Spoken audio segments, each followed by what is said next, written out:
We should be good now. Appreciate that, brother Isaiah. All right, so the audio should be proper on YouTube now. All right, so you had night first, just like everybody starts in darkness. A baby starts in darkness. The lunar cycle starts in darkness. You know, your understanding starts in darkness. You don't know everything as a baby. You start in the dark. All right, go ahead, brother. Verse 6, and Elohim said, let there be a firmament in the midst of the waters, and let it divide the waters from the waters. And Elohim made the firmament and divided the waters which were under the firmament from the waters which were above the firmament, and it was so. And Elohim called the firmament heaven, and the evening and the morning were the second day. And Elohim said, let the waters under the heaven be gathered together into one place, and let the dry land appear, and it was so. And Elohim called the dry land earth, and the gathering together of the waters called he seas. And Elohim saw that it was good. And Elohim said, let the earth bring forth grass, the herb yielding seed, and the fruit tree yielding fruit after his kind, whose seed is in itself upon the earth, and it was so. And the earth brought forth grass, and herb yielding seed after his kind, and the tree yielding fruit, whose seed was in itself after his kind. And Elohim saw that it was good. And the evening and the morning were the third day. So he's constantly giving you that order. The evening and then the morning were the third day. So if the evening came after the morning, then he wouldn't say the evening and the morning were the third day. So he's giving you that order, letting you know that darkness came first. Go ahead. Verse 14. And Elohim said, let there be lights in the firmament of heaven to divide the day from the night, and let them be for signs and for seasons and for days and years. And this is where English messes us up, because we see that same word. Well, he created light. We already know that's Ore. That's Aura. No, it's not. It's a different Hebrew word. So we got to look at these things because there's significance in that. If we look at the lights, plural, the Hebrew word is Maor or Maor, which is H3974. Maor, spelled Maor. And that's from H215, properly a luminous body or luminary. That is abstractly light as an element, figuratively brightness. That is cheerfulness, specifically a chandelier, bright light. So you have something that gives off light, like a chandelier, and then you have the physical light itself. So you say, oh, what came first, the chicken or the egg? Well, no, in this situation, the light was first. Then there was another source created that gave light. So now these great lights are given to us for a purpose. For what was the purpose, brother? For signs, seasons, days, and years. Okay, for signs. Sign of something to know something. Seasons to know when season starts. Days and years to know when your day starts and your year starts. Some people say, well, you have to see sun to know that there's a sign. Well, if I come outside and I go look and I'm supposed to pick up my child after school and I don't see my child, she's not there. She's supposed to be there. That's a sign. That's supposed to be here. My child is not here. There's a sign that something's going on or somebody's not where they're supposed to be. So we don't have to be so petty as to feel that you got to physically see something. That's the same mind frame that we have with, we have to see an idol to know that it's there. Go ahead. Verse 15. Genesis chapter 1 and verse 15. And let them be for lights in the firmament of the heaven to give light upon the earth, and it was so. And Elohim made two great lights, the greater light to rule the day, and the lesser light to rule the night. He made the stars also. And English says he made the stars also. But in Hebrew, it was just a lesser light to rule the night, stars. Period.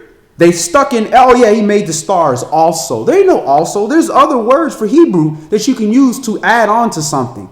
So they're playing games there. A lesser light to rule the night. The stars rule the night.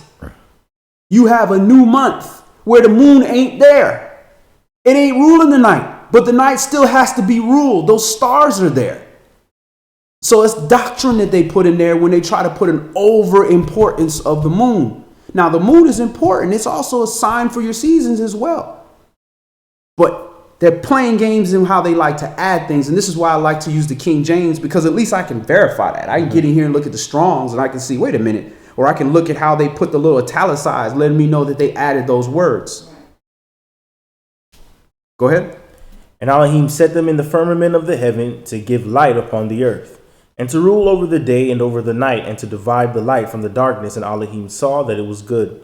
And the evening and the morning were the fourth day. All right. So on this fourth day, you have the appointing of the sun and the moon and the stars. So this is why the Hebrew calendar starts on the fourth day, because this is what this is for. A sign for the days, the seasons, the years, things of that nature. You can't have that. If that's not there, you don't have that sign. But it's not first day of the week. You don't ignore the other 3 days that were there. So the calendar starts there, but there was already days there. But the calendar did not start until we can calculate the calendar. New Year will always start on the fourth day of the year. All right, let's stop right there. So we see the sun and the moon and the stars were not appointed until the fourth day. So what was this light?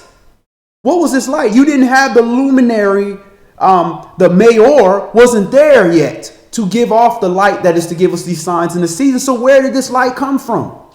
Who is that light? So if you go to John chapter 1, Yohanan chapter 1, we're going to get a better understanding of who that light is and what that light is.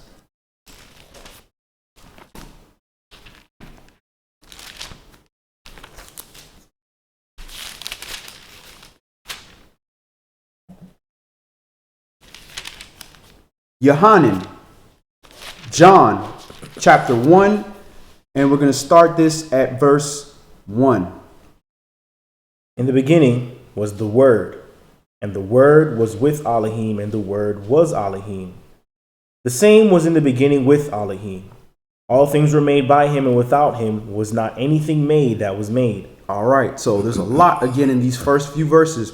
In the beginning was the Word, and the Word was with Elohim, and the Word was Elohim.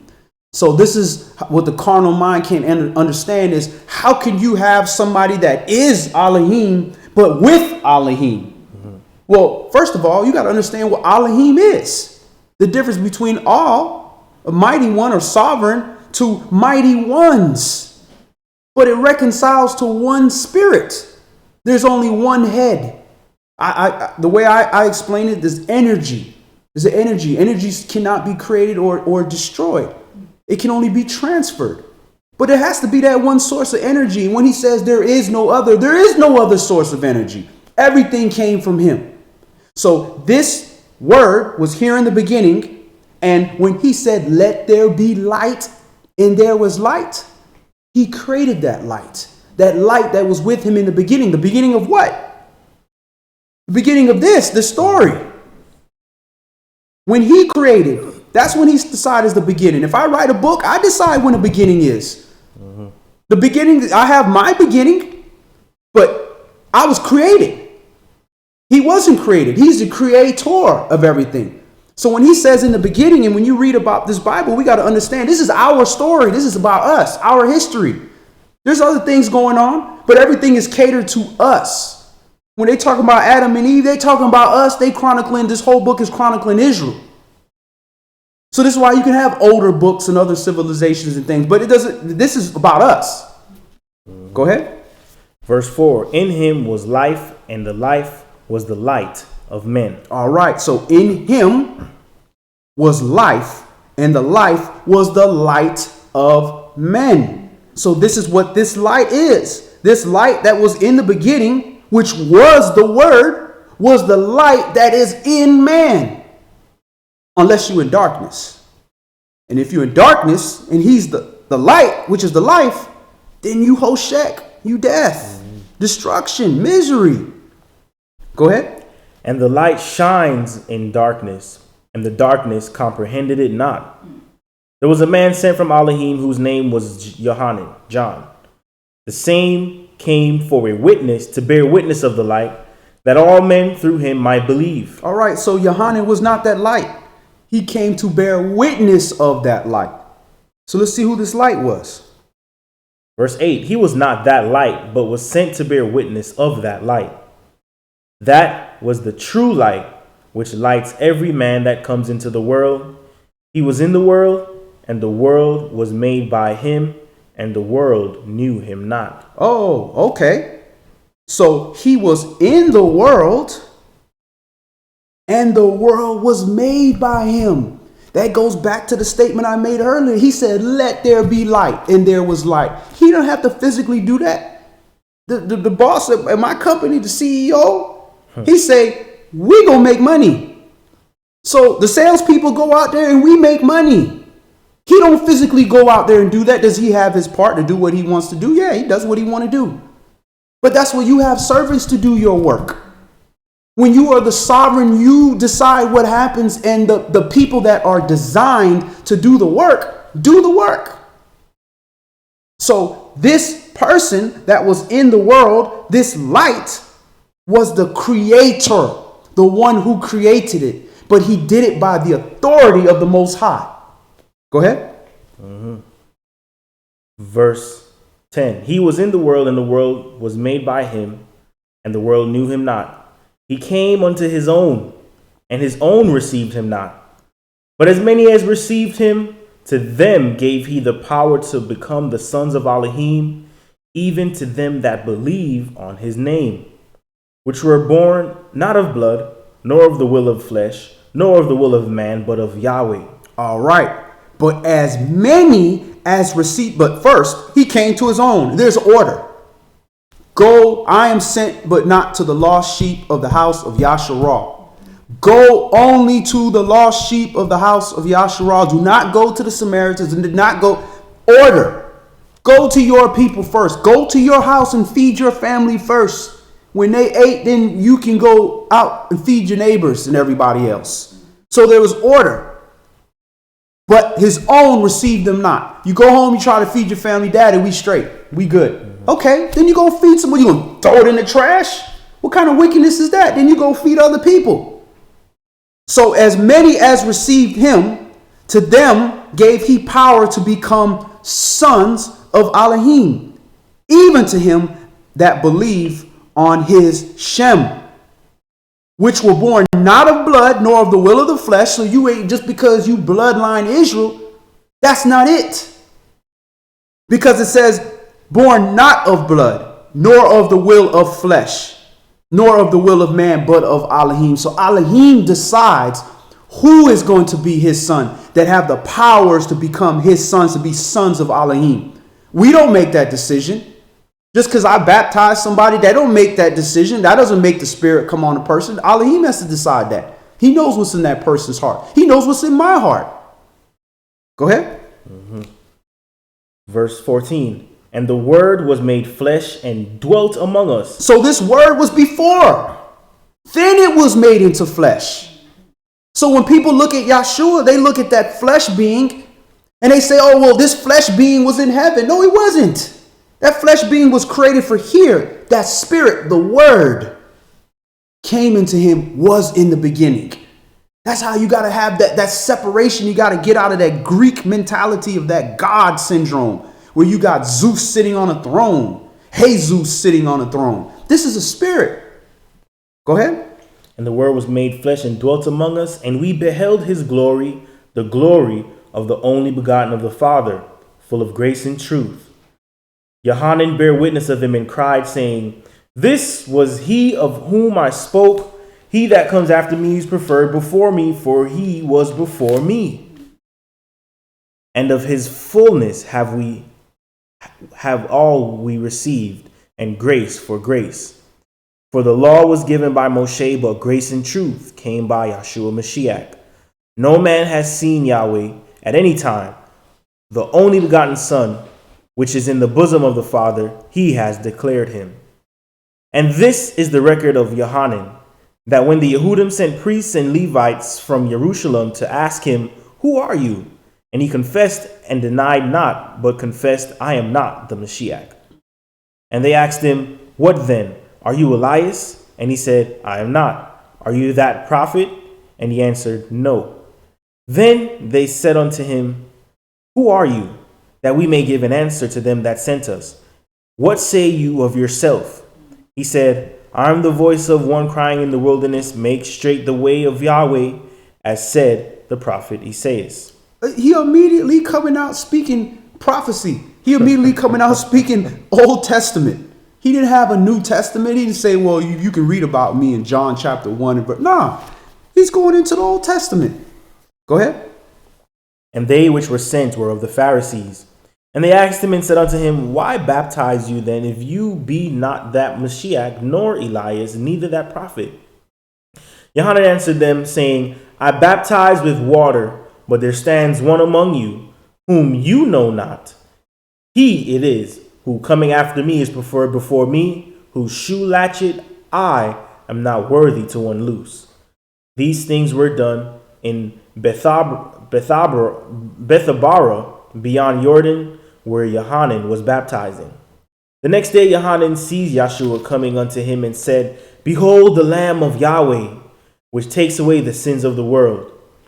This is he of whom I said, After me comes a man which is preferred before me, for he was before me. And I knew him not, but that he should be made manifest to Yasharal, therefore am I come baptizing with water. That he should be manifest to Yasharal. Man, how many times they never say that word Israel? I never heard that when I was sitting in church. For whatever reason. It's right here. And I knew him not, but that he should be made manifest. Manifest to who? To Yasharal. Therefore am I come baptizing with water. Immersing. Go ahead. And Yohanan bare record, saying, I saw the Spirit descending from heaven like a dove, and it abode upon him. And I knew him not, but he that sent me to baptize with water, the same said unto me, Upon whom you shall see the Spirit descending and remaining on him, the same is he which baptizes with the Ruach Kodesh. And I saw and bear record that this is the Son of Yahweh. Again, the next day after, Yohanan stood and two of his disciples, and looking upon Yahshua as he walked, he said, Behold the Lamb of Yahweh. And the two disciples heard him speak, and they followed Yahshua. Then Yahshua turned and saw them following, and said unto them, What seek you? They said unto him, Rabbi, which is to be interpreted, Master, where dwellest you? He said unto them, Come and see. They came and saw where he dwelt, and abode with him that day, for it was about the 10th hour. One of the two which heard Yohanan speak and followed him was Andrew, Simon Peter's brother. He first finds his own brother Simon, and said unto him, We have found the Mashiach, which is, being interpreted, the anointed. And he brought him to Yahshua, and when Yahshua beheld him, he said, You are Simon, son of Jonah. You shall be called Cephas, which is, by interpretation, a stone. So he should be called Kepha. So why are we always calling him by the Greek names? When Yahshua called him Kepha, he called him a Hebrew name.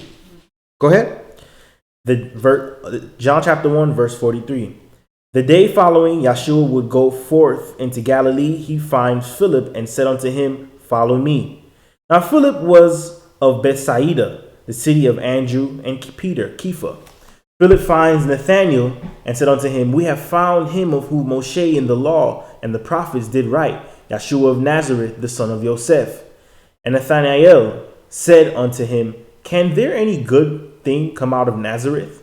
Philip said unto him, Come and see. Can any good thing come out of these black Americans, these Caribbeans, these children of slaves? This brother that I grew up with, that went to school with, didn't that brother steal my stuff? Didn't he get in a fight with me? Can anything good come from him? These are just vessels. But notice all these people, when the Mashiach came, when the Spirit came, they took the call. They pick up the phone. They could have just, I'm good. They stopped what they're doing. Go ahead. Verse 47, Yahshua saw Nathanael coming to him and said of him, Behold, an Israelite, Yasharalite, indeed in whom is no guile. Man, that's twice in one chapter. First is Israel, now it's Israelite. What is an Israelite? Okay, go ahead. Nathanael said unto him, Where knowest you me? Yeshua answered and said unto him, Before that Philip called you, when you were under the fig tree, I saw you. And notice they didn't say, behold, a black Hebrew Israelite, or behold, a Hebrew Israelite. Is either Israelite or Hebrew. Go ahead. Verse 49. Nathanael answered and said unto him, Rabbi, you are the son of Yahweh. You are the king of Yasharal. Yeshua answered and said unto him, Because I said unto you, I saw you under the fig tree, believe you? You shall see greater things than these. And he said unto him, Verily, verily, I say unto you, hereafter you shall see heaven open, and the angels of Elohim ascending and descending upon the Son of Man.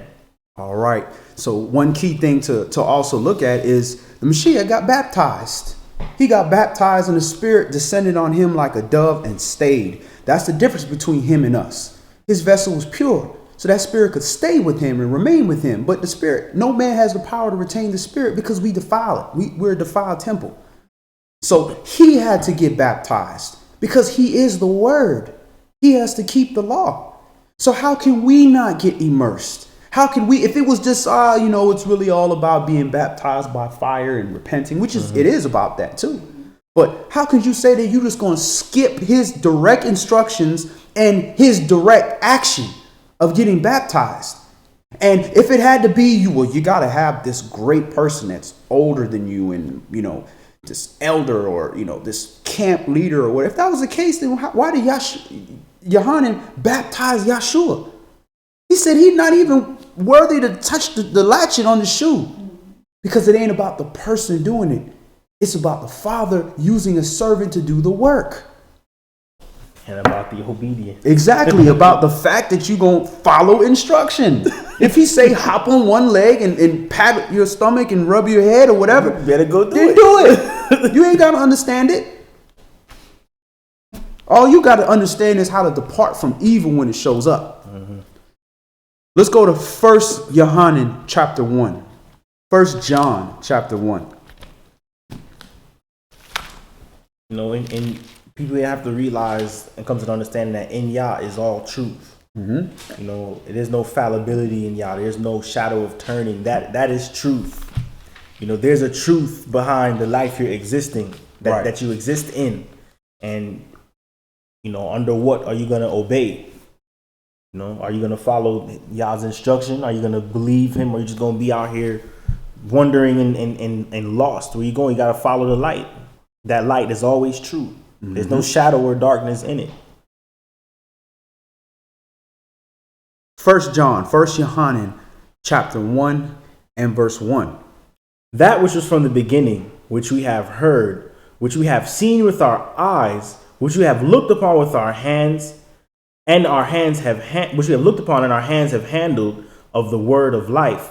For the life was manifested, and we have seen it, and bear witness and show unto you that eternal life, which was with the Father, and was manifested unto us. Okay, for the life was manifested, and we have seen it, and bear witness, and show unto you the eternal life, which was with the Father, and was manifested unto us. And we see that light was the Word, and that Word was in the beginning, and that Word is the light of man. And we have seen that manifestation, that light is life, that if you keep these commandments, that even if you die, you can resurrect and you can have life because that life is eternal. That light is eternal. It's ageless. Go ahead. Verse 3. That which we have seen and heard declare we unto you, that you also may have fellowship with us. And truly our fellowship is with the Father and with his Son, Yeshua Mashiach. And these things we write unto you, that your joy may be full. This then is the message which we have heard of him, and declare unto you that Elohim is light, and in him is no darkness at all. All right. Then this is the message which we have heard of him, and declare unto you that Elohim is light, and in him is no darkness at all. And you think about it, he says Elohim dwells in the thick darkness. Well, in us is darkness. We start in darkness, just like everything else started, like the earth started in darkness. And he comes and he dwells in us. The light of man dwells in us, which gives us life. But in him, there's no darkness. He's a light. And where does the light go? The light goes towards darkness. Light doesn't go towards light. Light goes in towards darkness. Go ahead. Verse 4. And these things we write unto you, that your joy may be full. This then is the message which we have heard of him, and declare unto you, that Elohim is light, and in him is no darkness at all. Verse 6. If we say that we have fellowship with him, and walk in darkness, we lie, and do not the truth. But if we walk in the light, as he is in the light, we have fellowship one with another, and the blood of Yahshua Mashiach, his son, cleanses us from all sin. So if we walk in this word, as he is in this word, we have fellowship with one another. But if we say that we have fellowship with him and walk in darkness, we lie and do not have the truth. We say, yeah, we walk with the light. We walk with this word. We walk with Yahshua. But then we don't keep these commandments. We don't keep this word. We lying. Because you don't have the light. You hide in the light. But the problem is when you walk in this word and you walk in this light, it's going to expose those dark things in you. That's the purpose. That's why we walk together, to light up the darkness so that we can work on these things while we have breath in our body, while we have an opportunity to repent. Mm-hmm. That's the whole purpose of this. You're not perfect. I'm not perfect. But we walk together in this light, helping each other expose these little things that are causing us to die.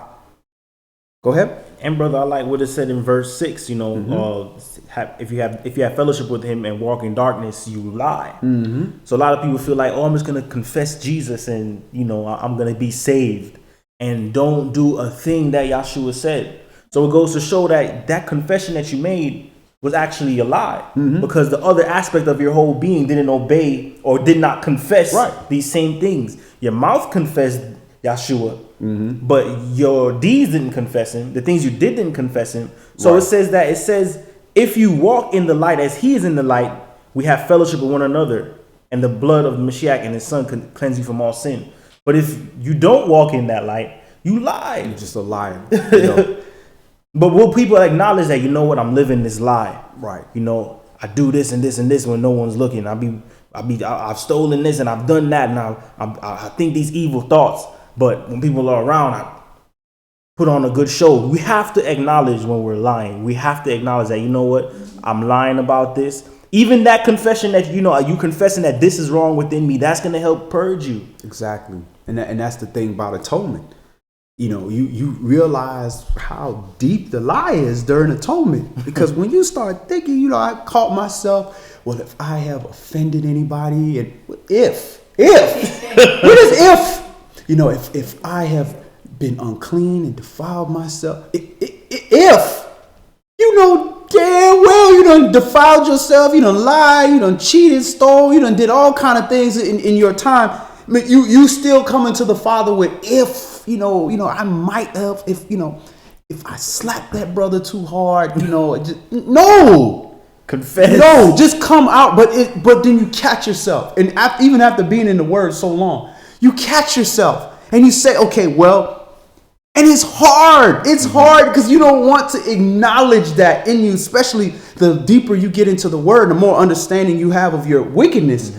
It's hard. And you just have to I can't lie. I'm transparent. I'm like a glass of water to the Father. He can see all the little specks that's floating around he can see all that. You know, and you talking about lying. It's like, I can tell you, this is Jonathan, this is your phone, right? I'm not going to steal your phone. Nah. I never see you. I'm not going to steal this phone. I gotta go. But you just told me, but you're stealing the phone. Yeah. I know you're going on a long journey. I'm never going to see you again. But you telling me you're not going to steal the phone. What? Well, he said he wasn't going to steal the phone. Which bore the witness? He said he wasn't going to steal the phone. So, I mean, that's what matters, right? No, he took your phone. So when you lie to the Father, say, I'm walking in the light, but then you don't give a crap about his commandments, you're a liar. And I don't care how mad you get at people when they tell you that, it ain't going to change the fact. Brother, this is the reason. I'm glad you brought up, what atonement is. You have committed sin. You have done wrong. The righteousness that dwells among you, that created the whole earth, knows that when there's wrong done, judgment has to come with that. What is the judgment for this wrong? Should you keep your life, or should you lose your life? You want your life, huh? So what's gonna happen to this judgment that's just looming around? Are you gonna say that you're sorry? You're gonna repent? But it has to be something has to be cut off. Something has to bear that death that you brought on yourself. Right. Bear that separation from the light that you brought on yourself. What's going to bear that? They had a sacrificial system where you said, all right, you know what? For your conscience sake, this has to die. For your conscience sake, this has to die. Now he given his own son, who was from the beginning, was dwelling with him. Even Proverbs, I hope everyone reads Proverbs 8 when we talk about how wisdom dwelled from the beginning and was there before anything was made. Right. So that means that light, before anything physical came in, there was laws put in effect, and the word was created, and the word came and dwelt in flesh to manifest that light, that lights the eyes of men. And that's something that we have to continually meditate upon to understand, like, was righteousness more important to Yah than the physical creation itself? That he created that light in the beginning and made sure that he created the precepts of light and darkness and morality before anything even came into existence. That's something worth meditating on. But we need to make sure that we understand that atonement also is something that exists from the beginning. That judgment, that's all part of the wisdom and the light to know what's equity. Right. What is inequity? What is iniquity? Right. So what's gonna bear all that wrong that you do? So when he sends his son and somebody innocent and cuts them off, that's wrong. That's not equity. So he blesses his son with rulership and says, look, you should be in servitude to him, and you're gonna acknowledge that this is my son that I sent. This is your atoning sacrifice. You don't believe that, then we're gonna have a problem, because you're not a saved person if you don't believe this. Right. And all that started in the garden when death came in. When we were tricked away from the tree of life, Yahshua had to deal with that. From then, it was ordained. After that happened, death came in the world. Yahshua, I gotta go deal with my creation now. And he had to just, things had to be set up a proper way so that we can just get wiped out. And I believe it's in Romans 2. It says, Yah has put all men under sin. So we're all convicted before Yah. And this just goes to show and make every man accountable to Yah, that your life is not in your own hands. Right. You don't know how not to sin. Right. And Yah knows that. Y'all your sitting body's there, designed that way. That's y'all all sitting there looking like you don't know how not to sin. Your desire is stronger than your will to do what you want to do. So how about I give you the spirit? How about you submit to me? Come back to me with that life. Do the U-turn, repent, come back to me, return to me, so that I can put this light in you, so that when you go forth, you can do my will and not your own. Right.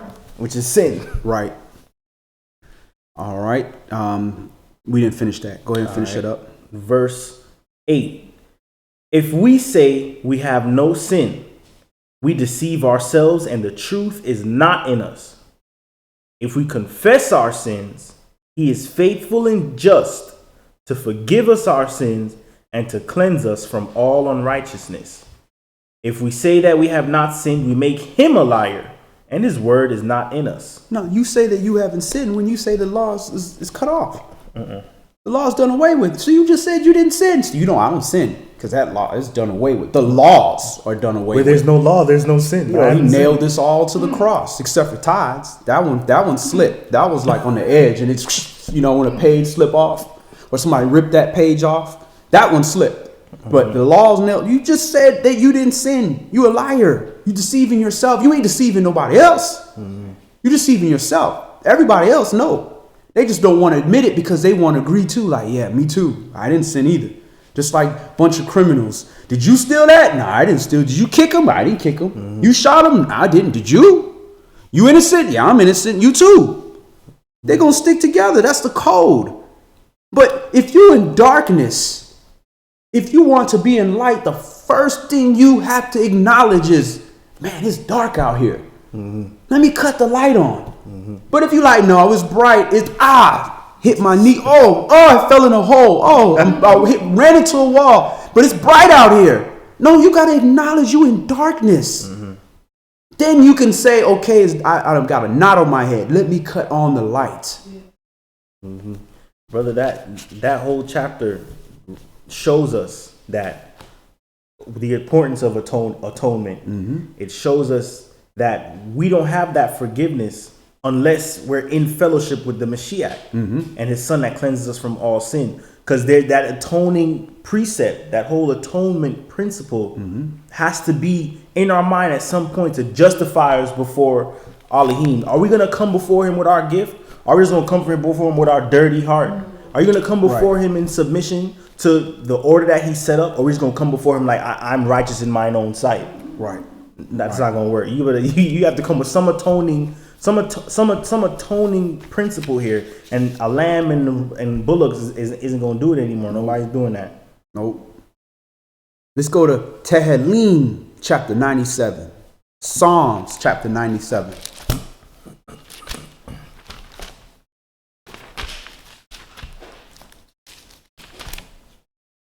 If you have not the Son, you have no fellowship with him. Nope. It's a harsh truth, but it's the truth. He may have mercy concerning you, but in your natural state, you have no fellowship with him. So when you approach and you dwell long, you're liable to get cut off at any time.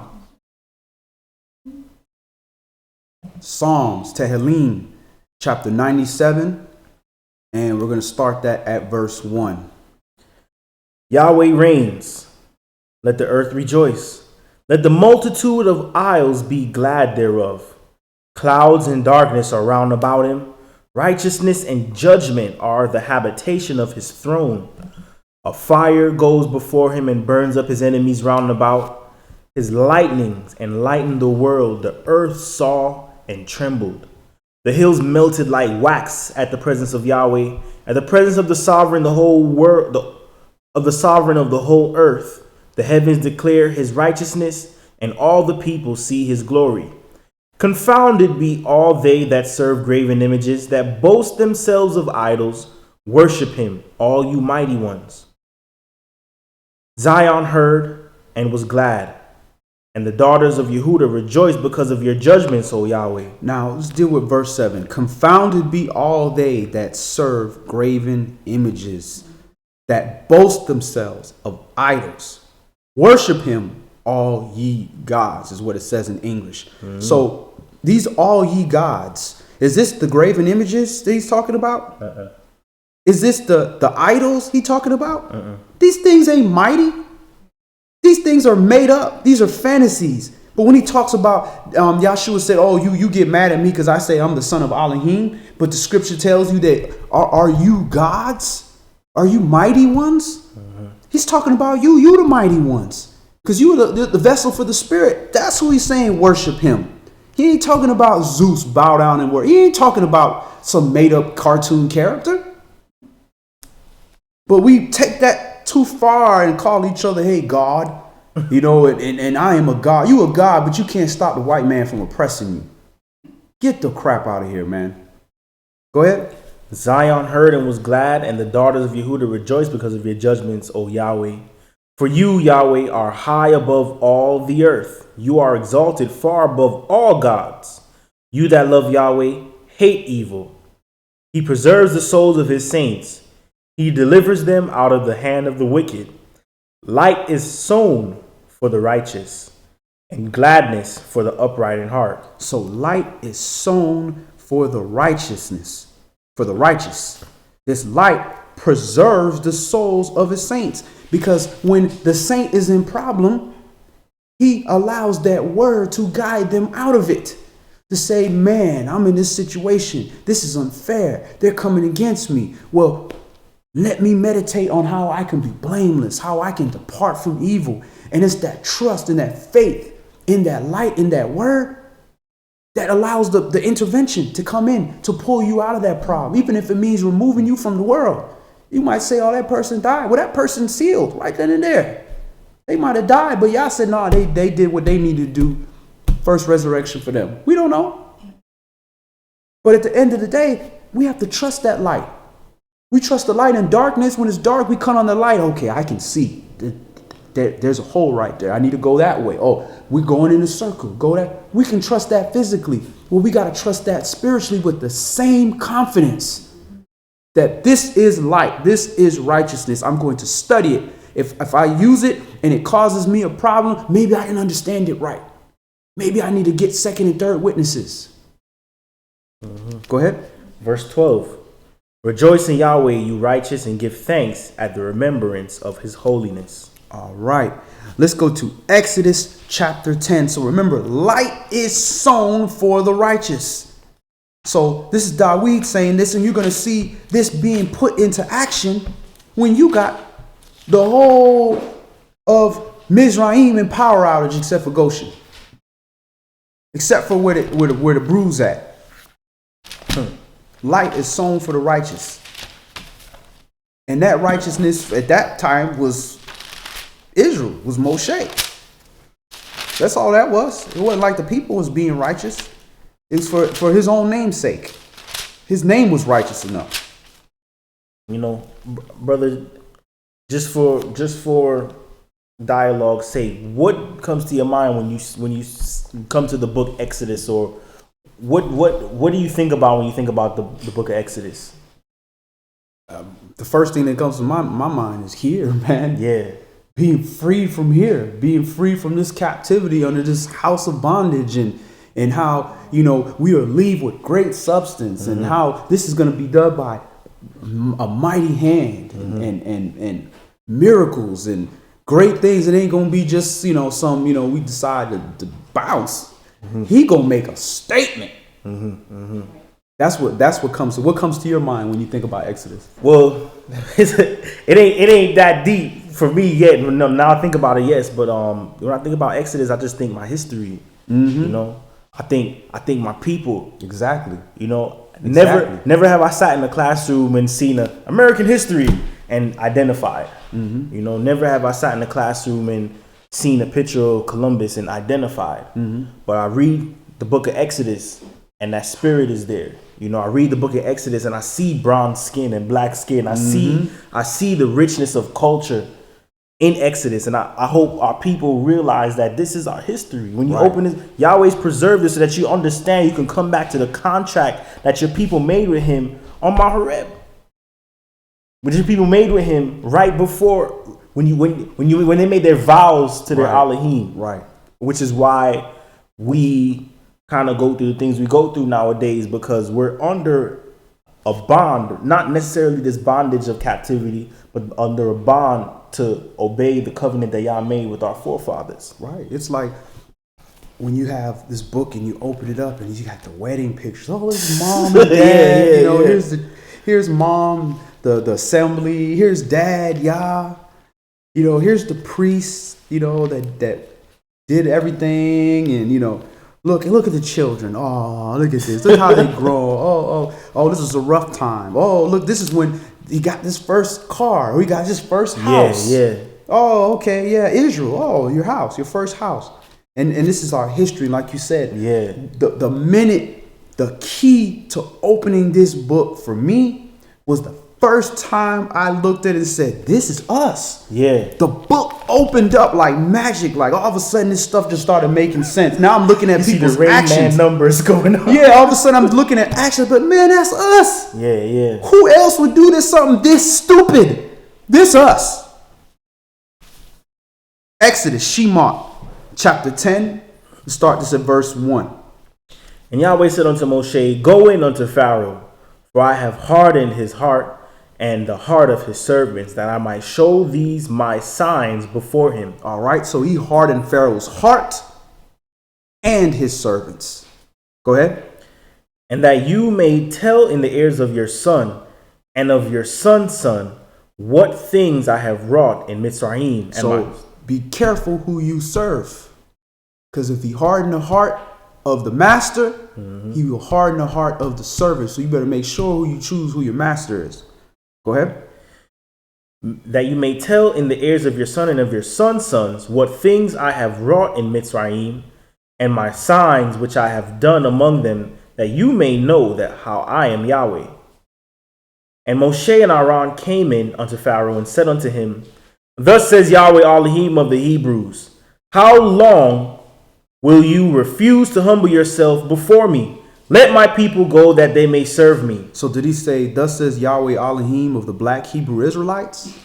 Did he say, thus says Yahweh of the Hebrew Israelites? Call me Mr. Redundant. No. Thanks, Captain Obvious. Go ahead. Let my people go that they may serve me. Else, if you refuse to let my people go, behold, tomorrow will I bring the locusts into your coast. Let my people go. Why? Why let them go? What do y'all say to let them go for? That they may serve him. So they may serve him. So you got free from captivity to serve Yah. So if you want to get free from this captivity, what you going to get free to do? Serve him. Why? Because you are a servant. You think Suge Knight released Tupac out so that Tupac could sweep the floor? He a rapper. Man, he better make some albums. You a rapper. I freed you. I paid your bond, your bail, so you can rap. So you can be fruitful for me. So why he gonna release you from this mental captivity and give you this knowledge, wisdom, and understanding so you can serve yourself and not serve him? Go ahead. Brother, that's a good thing people to remember, because if you look at everyone who's tried to deliver us before, it was always in the name of black power, or in the name of we want equality. You know, we want to use your bathroom. Mm-hmm. You know, we want to serve in your districts. We want to go to all your schools. Right. And not much talk about Yah's law. Not much talk about Yah's righteousness. Mm-hmm. Black Wall Street is built up in Oklahoma. That's destroyed in no time. Why? Because we've tried to build up ourselves. Anyone thinking in a mindset of freedom or liberty or justice, you have to do it from the perspective that Yah is telling you to do it. You have to want to reestablish Yah's righteousness. And what is his righteousness? Obedience to his law. Mm-hmm. Are you, like you said, are you going to serve him? Are you going to walk after him? Are you going to do the righteous requirements? If not, then where you're going is a dark path, because there's many examples before you of everyone who even tried to liberate themselves through their own power. Even the Nat Turner movie we saw, it was inspiring. It was nice. Mm-hmm. But was it wrought of Yah's righteousness? Mm-hmm. Was it, or it could have been Yah just delivering everyone into their own wickedness, Mm-hmm. But are we seeking to establish Yah's righteousness again? In what we're doing, will Yah's law be magnified? Right. And brought glory to it? There's no other way. If I write a movie and I have the script and it's already funded and it's going to shoot, you're not going to change the movie. Uh-uh. You might ad-lib a line here and there, but at the end of the day, the bad guy gonna die at the end. The good guy gonna prevail. He gonna look like he getting beat up by some little guy. The Rock be getting beat up by some little guy. Like, man, you just got hit with a brick and all this, and you still fighting, but then you fighting this little guy, and this little guy giving you the business. Wow. You know Rock gonna win. Mm-hmm. You know Vin Diesel gonna win. You know the good guy is gonna win. Jason Statham. You know what I'm saying? You know what time it is. But we steady trying to fight against the script. You're not going to change the script. You can lose your role though. They change people in the middle of movies. You know what? Mm-hmm. It ain't working out for you. Mm-hmm. Go ahead. Verse 5. And they shall cover the face of the earth, that one cannot be able to see the earth, and they shall eat the residue of that which is escaped, which remains unto you from the hail, and they shall eat every tree which grows for you out of the field. And they shall fill your houses, and the houses of all your servants, and the houses of all the Mitzrites, which neither your fathers nor your fathers' fathers have seen since the day that they were upon the earth unto this day. And he turned himself and went out from Pharaoh. And Pharaoh's servants said unto him, how long shall this man be a snare unto us? Let the men go, that they may serve Yahweh their Elohim. Know you not that Egypt is destroyed? And Moshe and Aaron were brought again unto Pharaoh, and he said unto them, go, serve Yahweh your Elohim. But who are they that shall go? And Moshe said, we will go with our young and with our old, with our sons and with our daughters, with our flocks and with our herds will we go, for we must hold a feast unto Yahweh. And he said unto them, let Yahweh be so with you, as I will let you go, and your little ones. Look to it, for evil is before you. So even he said, we must hold a feast unto Yahweh, and we must serve. Let them go so they can serve me. So these feasts are serving Yahweh. How wicked are you to say that it's grievous to you to feast for Yahweh? You can eat for Baal on Sunday. You can eat for St. Patrick, and you can eat the Christmas ham. You can eat turkey for when they killed the Turkish people, because that's where that turkey stuff come from Turkey, when they were pushing out the Moors and all that stuff out of there. You can eat for all those cases, but you can't feast for Yah. What kind of spirit is that? Go ahead. That we may hold a feast unto Yahweh. And he said unto them, let Yahweh be so with you, as I will let you go, and your little ones. Look to it, for evil is before you. Now, not so. Go now, you that are men, and serve Yahweh, for that you did desire, and they were driven out from Pharaoh's presence. And Yahweh said unto Moshe, stretch out your hand over the land of Mitzrayim for the locusts, that they may come up upon the land of Mitzrayim and eat every herb of the land, even all that the hail has left. And Moshe stretched forth his rod over the land of Mitzrayim, and Yahweh brought an east wind upon the land all that day and all that night. And when it was morning, the east wind brought the locusts. And the locusts went up over the land of Mitzrayim and rested in all the coasts of Mitzrayim. Very grievous were they. Before them there were no such locusts as they, neither after them shall be such. For they covered the face of the whole earth, so that the land was darkened. And they did eat every herb of the land, and all the fruit of the trees which the hail had left. And there remained not any green thing in the trees or in the herbs of the field throughout all the land of Mitzrayim. And Pharaoh called for Moshe and Aaron in haste, and he said, I have sinned against Yahweh your Elohim and against you. Now therefore forgive, I pray you, my sin only this once, and entreat Yahweh your Elohim that he may take away from me this death only. And he went out from Pharaoh and entreated Yahweh, and Yahweh turned a mighty strong west wind, which took away the locusts and cast them into the Red Sea.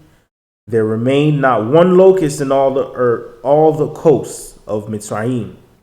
But Yahweh hardened Pharaoh's heart, so that he would not let the children of Yasharal go. So this is when Yah has hardened your heart. When Yah has hardened your heart, you will receive the judgment, the tribulation of being a transgressor, and beg for forgiveness. Beg somebody to pray to your God. Beg for them to pray to their God. Beg for deliverance, then receive it. And after they good, I changed my mind. I know I said I was going to do this, but nah, I'm good. That's when you know your heart is hardened. Doesn't mean that you won't make a mistake again or this, but when you just say, no, I'm good. I'm good. Your heart has been hardened. That's a very, very fearful situation to be in when you're not even trying anymore. Go ahead. And Yahweh said unto Moshe, stretch out your hand toward heaven, that there may be darkness over the land of Mitzrayim, even darkness which may be felt. And Moshe stretched forth his hand toward heaven, and there was a thick darkness in all the land of Mitzrayim 3 days.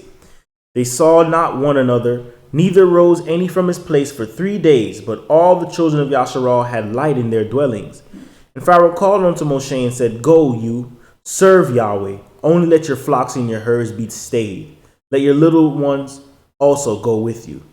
And Moshe said, you must give us also sacrifices and burnt offerings, that we may sacrifice unto Yahweh our Elohim. Our cattle also shall go with us. There shall not a hoof be left behind. For thereof must we take to serve Yahweh our Elohim, and we know not with what we must serve Yahweh until we come there. But Yahweh hardened Pharaoh's heart, and he would not let them go. And Pharaoh said unto him, get you from me, take heed to yourself, see my face no more, for in that day you see my face, you shall die. And Moshe said, you have spoken well, I will see your face again no more. He pronounced judgment on himself. But another analogy to see here is that Everybody in darkness saw that Yasharal had the light, but they didn't repent. They didn't acknowledge it. And Pharaoh still trying to work his way into the mix to the point where he's trying to threaten the life of a servant.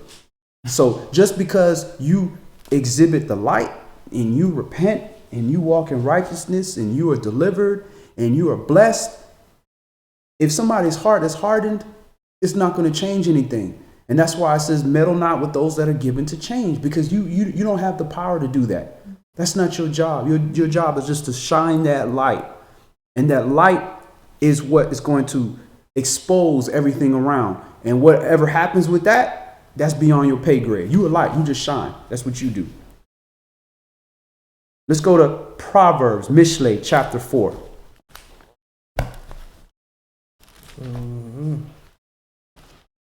So there's a reason why you have that light. Like I said, you shine that light, and that light goes forth for a reason. And look even there what was said, the deliverance of the deliverance that was given unto the children of Israel at that time had to come from Yah. It had to be something concerning his commandment. Mm-hmm. Keep his feast. We must keep a child. The word there was hag or right. Kog. Hog. We must keep a hag unto Yah. Mm-hmm. You know, to serve him, to submit ourselves to him. You know, to deliver ourselves into our Elohim's hand, to be cared for. You know, but nowadays, standing out there begging America to do this and begging America to do that, you're wasting your time. Why don't you seek your creator like he asked you to? Seek your creator and stop looking out here like a peasant, begging your oppressor. Oh, please care about us more than you care about us now. Even if you care about us a little more, so you can care about us like you care about your pets and your dogs. What was that? Malcolm X said that. He's like, you gonna throw me a cookie or something like that for 300 years of oppression, and you gonna throw me a cookie? And we begging for a cookie instead of saying, well, why are we oppressed? Why are we able to rise up and do all these things despite this oppression? So there's obviously something great about us, but why are we still in this state, and why is it not changing? Why we had a president that had melanin, but yet we still being made an example of? You're not going to beg a snake to stop slithering. Mm-hmm. And I'm not calling a certain group of people snakes, but the action of that forked tongue and slithering and biting people and all that stuff and poisonous fangs and all that stuff. You're not going to convince him that's what he does. And brother, you know, part of that restoration process is the confession. And one of the most embarrassing, it's embarrassing for a lot of the ruling class of this country to admit slavery, and it's an embarrassing thing. But on our end, it's embarrassing for us to admit that we're under a curse. Right. It's hard to admit, but if we know the scriptures and we know what Yah says about the children of Israel when they disobey, what's going to happen? I'm going to scatter you. Mm-hmm. Isaiah 43 says, "Your first father has sinned, your teachers have transgressed against me. Therefore, I have profaned the prince of the sanctuary and have given Jacob to the curse and Israel to reproaches." Mm-hmm. This is for anyone. This is Isaiah 43, 28. Mm-hmm. So this is 27 and 28. So will we submit, and humble we want the whole world to humble themselves to us. Right. We having die-ins and don't shoot. Okay, you want the whole world to, beckon unto you, but are you going to beckon unto Yah? And admit that, Yah, surely you have indeed cursed us. We'll admit it. Please return unto us. Give us back our sovereignty. Give us back our hope and our pride. You've given us to the reproach. You've given us to the byword. You've given us to the evil speaking and the hissing and the wagging of the head. But now, when we humbly submit, it's going to have to show up and be like, just forgive us. Have you changed? Have you started keeping my laws, statutes, my commandments? No, but nothing's going to happen. Right. That was a real profound point, because the book tell us that if we humble ourselves and give obeisance to Yah, the whole world will humble to us. Mm-hmm. The whole world will bow. It talks about licking the dust off our feet. It's right there. And it's not that we want to lord over people, because no, there's only one master. But the whole point is, the book is telling us, humble yourself to me and I will make you the head and not the tail. And you know what? Even now we'll look up the dust thing. A lot of people in their hardiness, because they might look with a hardy eye, will see it as, yeah, it's a lord over thing. But imagine what you've done for the whole earth, that through you, all the nations can finally be blessed. No more war. No more oppression, no more rioting and dissension among the nations, but there can be unity because there's actually a light among the people. Right. A nation that doesn't care about money, a nation that is not trying to oppress you, a nation that is not going to be trying to oppress other nations through usury, a nation that's not going to be doing oppression. Right. You understand? Righteous rulership. Whatever we do we want to do it for to uphold you as a nation, so that we can be blessed from your increase as well. So I'm not going to oppress you so that you have a grudge against me for the rest of eternity. No, your increase will be our increase, as we shall inherit the glory of the Gentiles. Why is that? Because we've sown into their spirit. Show them how to be fruitful. Okay, right. Hallelujah. But the embarrassing part is, man, we have come under that curse. That'll keep you silent for a few days. That'll change your heart condition. That'll make you get humble. You won't walk out here bitch being prideful and acting wild, kicking in people's doors like you're dumb. We don't want to put that picture on Instagram though. We don't want that view. Nah. Balling. Go ahead. Accursed. All right. This is Proverbs chapter 4. Here, you children, that word here is Shema. You children. That's also that same Shema is also used in obey. The word obey is translated as Shema as well. So it's an action. Hearing is not just, in Hebrew, hearing is not just, oh, I heard it. Or remembering is not to just like, well, I recall, remember. All of that is an action. Is doing it. Everything is about action. We're a people of action. So when you hear something, you hear it so you can do. You remember so you can do. You're not hearing in vain. Right. It's all in one. I like that. Here, it's like a good deal. Hear, you children, the instruction of a father, and attend to know understanding. For I give you good doctrine. Forsake you not my law.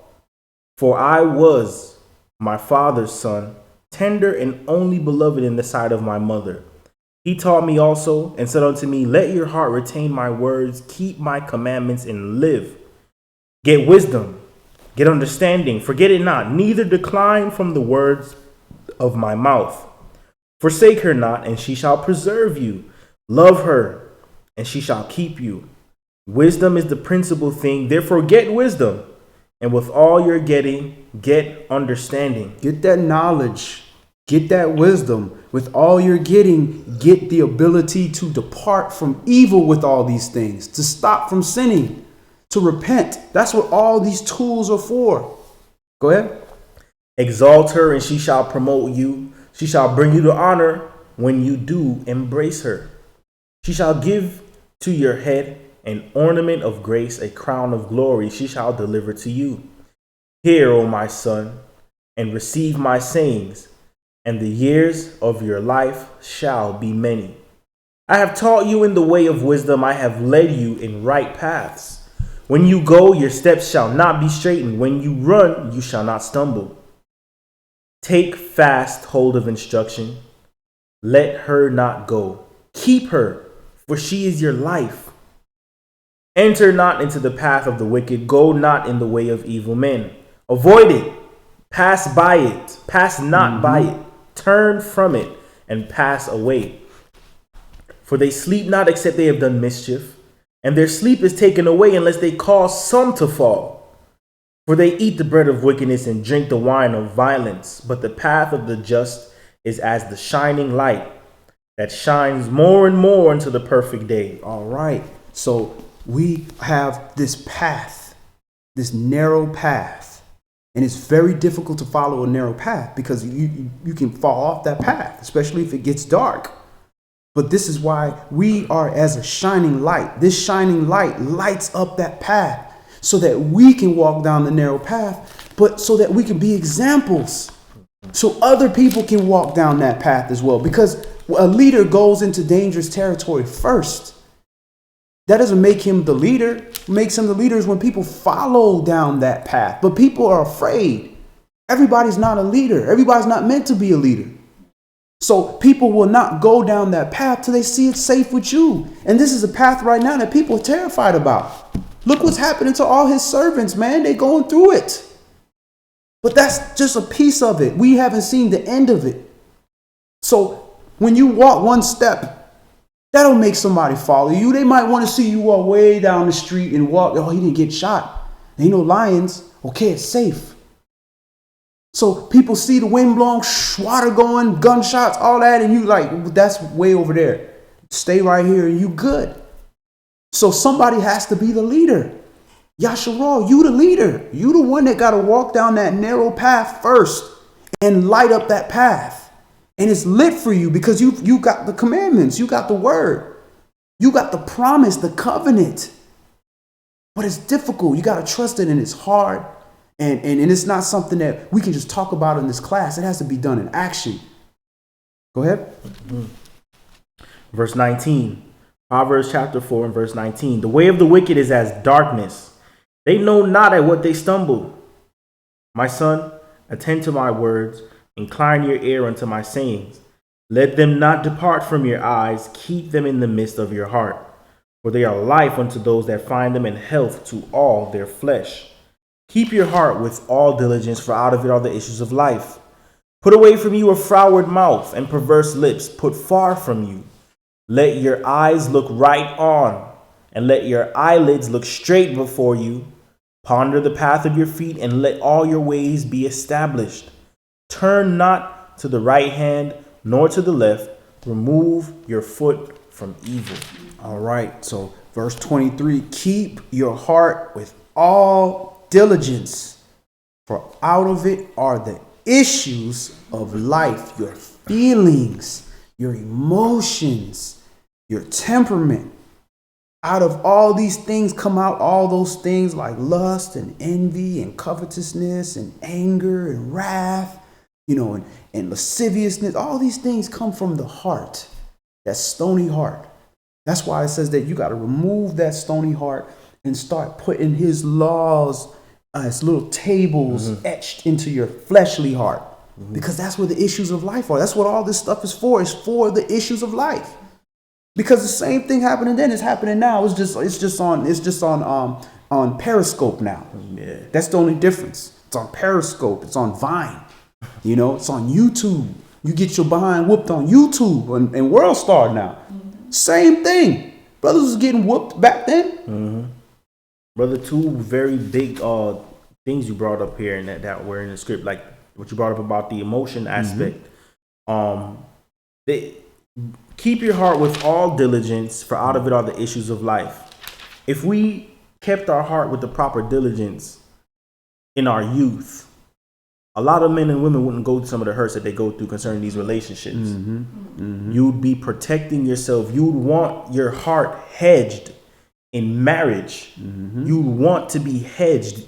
As a daughter, you want to be with a man who didn't mind paying the dowry, didn't do everything needs to show that, look, you see your heart? I understand the importance of it. I understand the weight of this. Let me be the one to protect this. Let me be the one to cover this. Let me show you that I'm going to be the fence around your most delicate place. Let me show you that I'm going to uphold you. And the daughters would do the same, understanding that, your emotion, your feeling, how you felt. You would want to hedge this in marriage. Know that this is a vow. This is my life essence.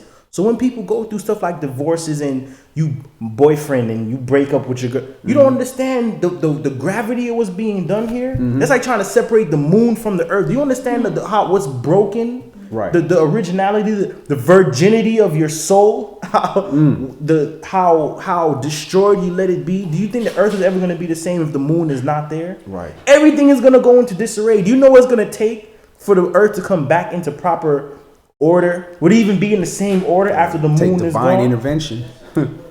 So a lot of us don't understand. We pretty much half murder ourselves thinking that, I just need to bathe for the summer. Don't follow this. Don't follow these stupid trends. Like, start being wise about how you care about your heart, because Yahweh put these precepts in the scriptures for a reason. He put the sacrament of marriage in here for a reason. He said, I hate divorce. I wanted you cared for. Away. I hate the putting away. I want you cared for. I want you as a man and woman, even as mother to child, care for one another, diligently care for the nurture and the growth of the heart and the internal person.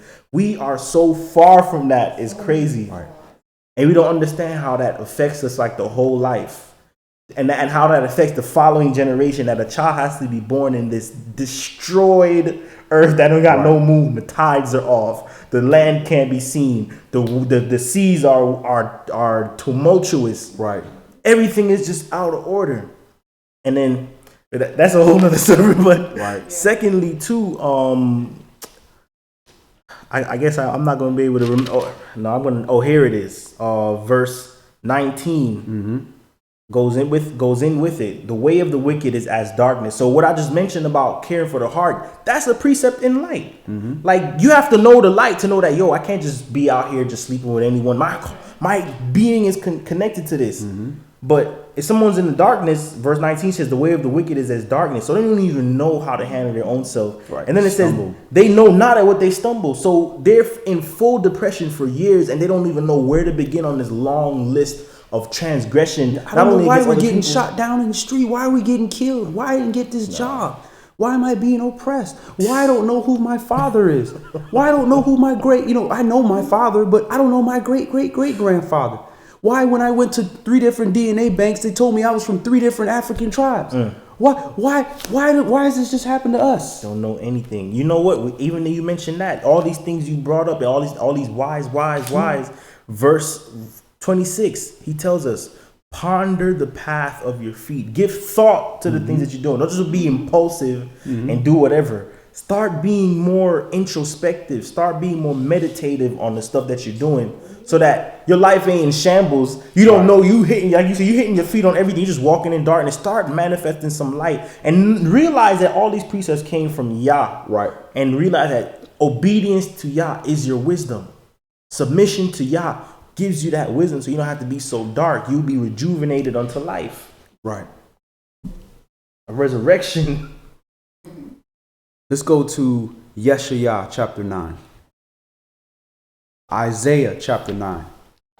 A couple more books over. Keep your heart with all diligence. Ponder the path of your feet. Keep your heart with all diligence. Give thought to your way.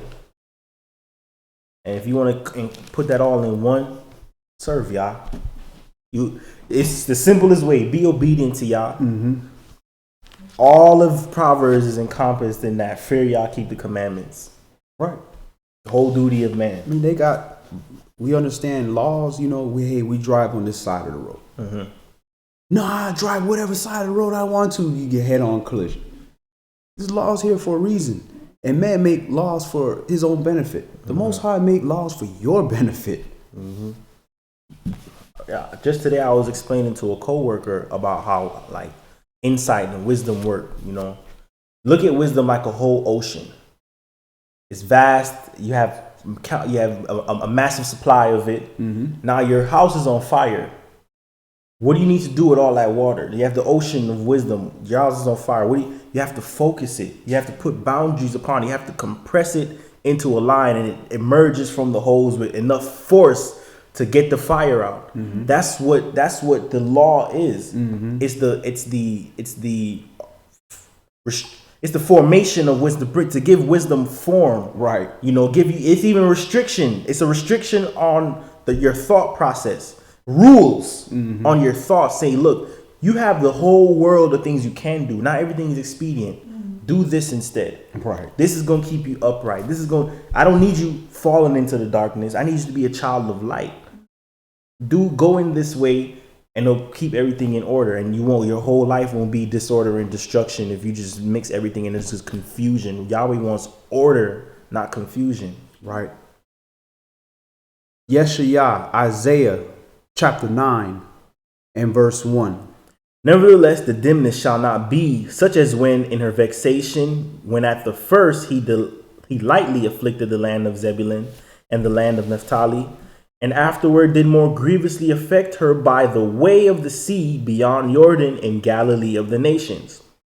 The people that walked in darkness have seen a great light.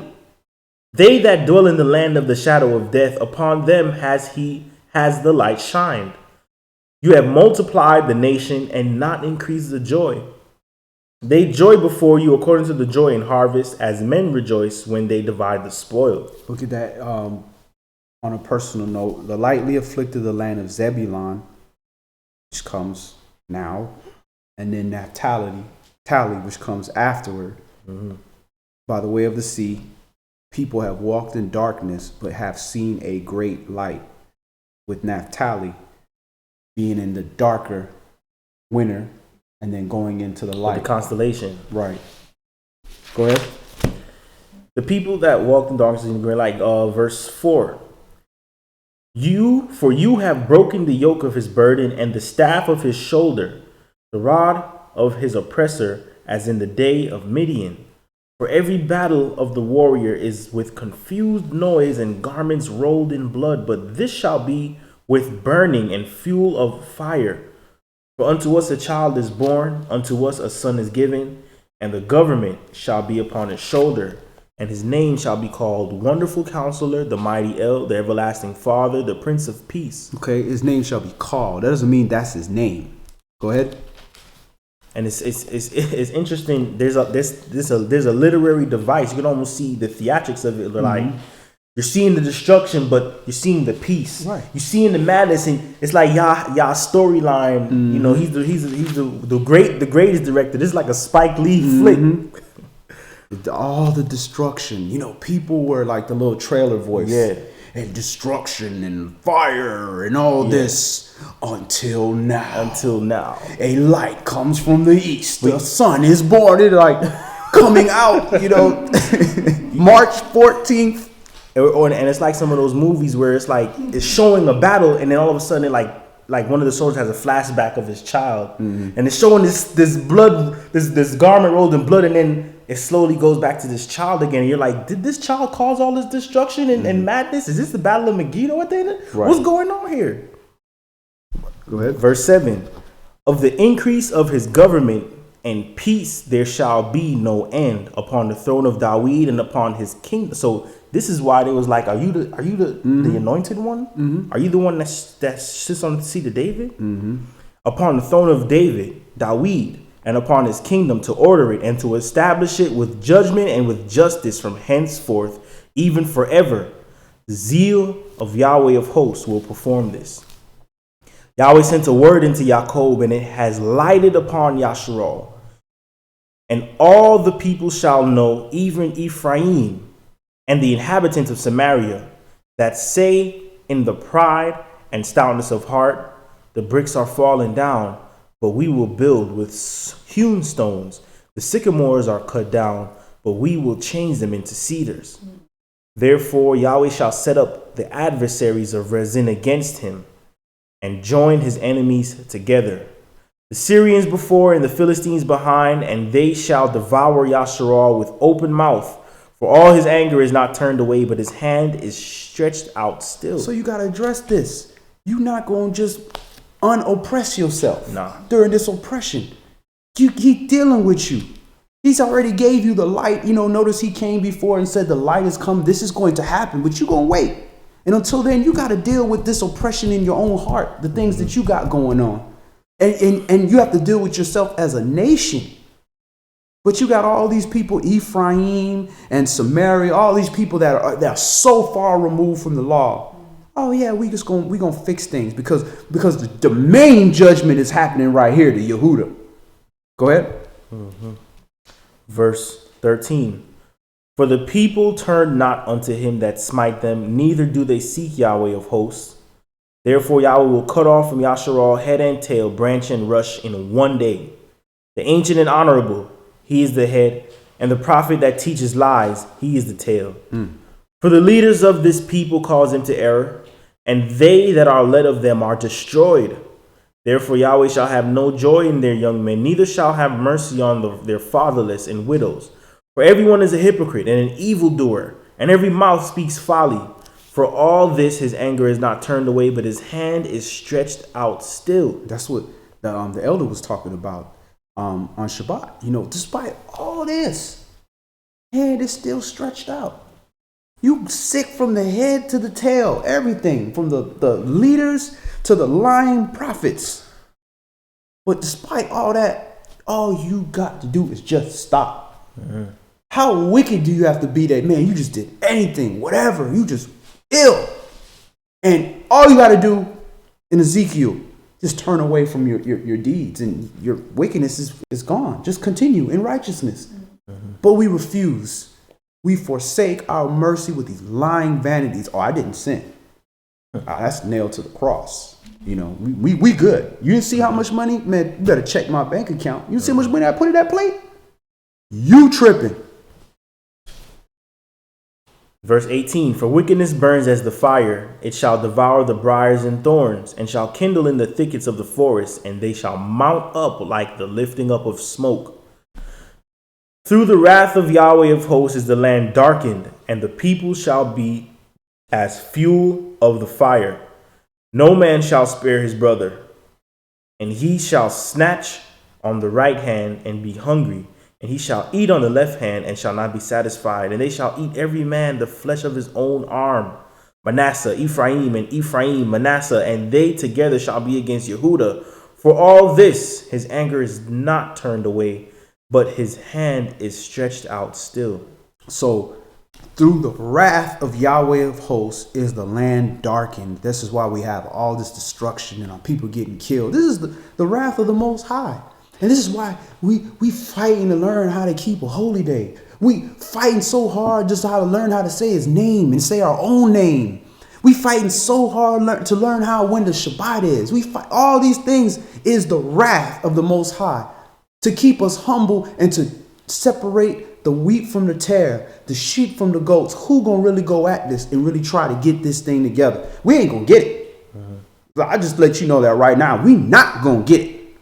But we can get close enough where when Yahshua returns, you say, okay, nah, turn around. Fix your hat. Mm-hmm. Put it this way. Do that. Nah, you're northeast. You want to go east. Mm-hmm. Middle East. All this stuff. But he going to do that to those that's showing, you know, you see a little boy walking around stupid. He be like, look, come here, man. I see you trying to do right here. Put this, you got your pads on backwards. Put your football pads this way. You know, do this. You're going to help him out. Mm-hmm. But if the kid is sitting there, he ain't doing nothing, well, I'm taking him out. I'm wasting my money. Yeah. No profit. Let's go to Yohanan chapter 3. And we're going to read just verses 1 through 21.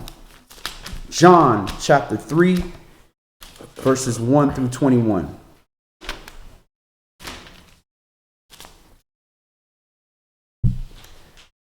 Yohanan chapter 3, verse 1. There was a man of the Pharisees named Nicodemus, a ruler of the Yehudim. The same came to Yahshua by night and said unto him, Rabbi, we know that you are a teacher come from Elohim, for no man can do these miracles that you do except Elohim be with him. Yahshua answered and said unto him, Verily, verily, I say unto you, except a man be born again, he cannot see the kingdom of Yahweh. So why he coming to him by night? Ain't you supposed to be in your house at night? He don't want the rest of them Pharisees to see this. So he thinks he's doing a bad deed. And this bad deed is a bad deed in the eyes of man. So he don't want people to see his bad deeds. You do your dirt at night. So this is considering dirt. So how disrespectful is that you considering approaching unto the word as a dark deed, as something that you need to hide. And this is how we act. We got to hide that we Yasharal. We got to hide that we awakened. We got to hide that we know who we are because we don't want the world to know that. How disrespectful is that to the Most High and to his son? Go ahead. And brother, here too was being seen. Nicodemus comes to him. He asks him, I know that you're a teacher from Elohim, pretty much because of the works he saw. He saw the miracles and things of that nature. He saw the light and the wisdom. Right. He gravitated toward the light. And that's what Yeshua was supposed to do, be a light to cause everyone to gravitate toward him. And when they came to him asking, he'll manifest some wisdom to them, like I know you're from Elohim. He goes, no man can see the kingdom of Elohim and say be born again. The guy's like, okay, how do I do that? All Yeshua did was create an attraction. You know, kind of, it's almost like somebody's juggling some props, and then it attracts all this attention, and then he uses that time to preach. Right. You know, seeing that, and this was Yah's plan, seeing that his people was in such gross darkness, like, you know what, let me manifest some more light in the midst of them to gravitate. And all Yahshua did was say, look, now that I got your attention, keep these commandments. Right. Now that you're here, do this, you know, be reborn. Get baptized, wash yourselves, make you clean, do what's righteous. So what do we do with our attention? We just magnify ourselves. We get on Instagram and we get on Facebook. Do vanity. And we get what do we do with our attention? Whose work are we doing? Verse 4. Nicodemus said unto him, how can a man be born when he is old? Can he enter the second time into his mother's womb and be born? Yeshua answered, verily, verily, I say unto you, except a man be born of water and of the Spirit, he cannot enter into the kingdom of Yahweh. All right, so you have certain camps that preach that you should not be baptized by water, saying that the water represents this and fire and blah, blah, blah, which is true, it does. It represents all that. But if the example physically went into water and was baptized and tells you that you must be baptized of water and Spirit, why are you going to knowledge yourself out of that? That is, you trying to kill somebody. Make it be known that you are literally trying to kill somebody by trying to talk them out of being baptized by water. That's dangerous. And I guarantee anybody trying to talk you out of that is 501c3. I promise you that. Go ahead. Verse 6. That which is born of the flesh is flesh, and that which is born of the Spirit is spirit. Marvel not that I said unto you, you must be born again. The wind blows where it lists, and you hear the sound thereof, but cannot tell where it comes and where it goes. So is everyone that is born of the Spirit. Nicodemus answered and said unto him, how can these things be? Yeshua answered and said unto him, are you a master of Israel, Yasharal, and know not these things? You a rabbi and you don't know this? Go ahead. Verily, verily, I say unto you, we speak that we do know, and testify that we have seen, and you receive not our witness. If I told you earthly things, and you believe not, how shall you believe if I tell you of heavenly things? I'm telling you to keep the commandments. I'm telling you to keep the Sabbath day. And you want to know about Melchizedek? I'm telling you the simplicity of obedience. I'm telling you not to eat pork. And you want to know about the 400. You want to know about the 144,000. You want to know all that stuff. But you're not going to do nothing. Go ahead. Verse 13. And no man has ascended up to heaven, but he that came down from heaven, even the Son of Man, which is in heaven. And as Moshe lifted up the serpent in the wilderness, even so must the Son of Man be lifted up, that whosoever believes in him should not perish, but have eternal life. For Yahweh so loved the world that he gave his only begotten Son, that whosoever believes in him should not perish, but have everlasting life. So everybody loves John 3:16, but they neglect John 3:13. And no man has ascended up to heaven, but he that came down from heaven, even the Son of Man, which is in heaven. So where is he? It's in heaven. Go ahead. And brother, one thing here, it also says, I lost the precept. When it comes back, I'll go ahead and get into it. Verse 17. So just looking at verse 13.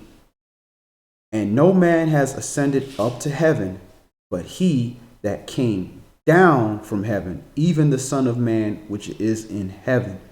So did Yeshua leave yet? Yeshua's still here. So where's the Son of Man? And during this exact time. oh, he's on earth talking to them folk. Right. But he that came down from heaven, even the Son of Man, which is in heaven. Son of Man is in heaven at this time. Mm-hmm. Israel still in heaven, hasn't come down yet. Go ahead. What I was saying about verse 13, when it says, whosoever believes in him should not perish. Mm-hmm. That goes earlier with what we said about that confession.